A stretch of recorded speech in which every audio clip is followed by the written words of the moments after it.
Alright, naming salts.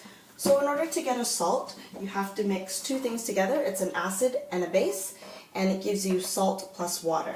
Now, to determine the name of the salt relies on two things. The salt will always have two names. The first part of the name is the first name of your base, and the ending will depend on your acid. I'll give you a couple of examples to show you what I mean. And there's a star here. The base is usually, if you look at the ending of base, it usually ends in oxide or hydroxide. So if you're given an equation and you're trying to figure out which one is the base, look for the ending hydroxide or oxide, and that's usually the base. Now, for your acids, you're going to have four acids that you will be looking at. So if you're given hydrochloric acid, remember the ending of the salt will depend on the name of the acid. So if you have hydrochloric acid, to make a salt, it changes into chloride. If you have sulfuric acid, the salt's name will change to sulfate. If you have nitric acid, the salt's name changes to nitrate. And if you have phosphoric acid, the salt's name changes to phosphate. So you can see with salts 2, 3, and 4, the endings basically end in ATE. So sulfuric, sulfate, nitric, nitrate, phosphoric, phosphate. The only exception here is hydrochloric acid, and hydrochloric acid turns into chloride. So that's the only difference. So I've done 4 examples here using this rule. So for example, this column's acids, bases, and then you get salt plus water. I haven't written water because it'll just be water every single time. So acid, you have nitric acid and calcium hydroxide mixed together.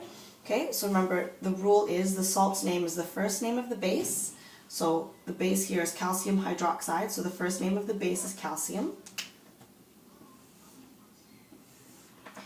And the second part, the ending, depends on the acid. This is nitric acid, so nitric acid gives us nitrate, so it becomes calcium nitrate.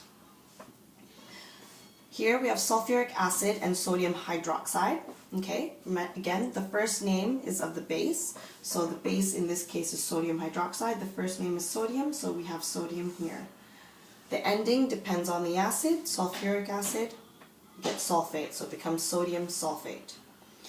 Here we have hydrochloric acid and copper oxide. So again, the first name of the base is copper, so it's also going to be copper, but the ending depends on the acid. We have hydrochloric acid, so the ending is going to be chloride, so it becomes copper chloride. And the last example, phosphoric acid is the acid, and the base is iron oxide. Again, the first name of the base, iron, and the ending depends on the acid. We have phosphoric acid, so phosphoric acid gives us phosphate, so it becomes iron phosphate. Remember, all of these should have plus water written after it, but I haven't done that because it's already done in the column, but please remember to do so. So again, naming salts, acid and base together will give you salt plus water. The name of the salt depends on two things. The first part is the first name of the base. Here, underline them, calcium, calcium, sodium, sodium, copper, copper, iron, iron.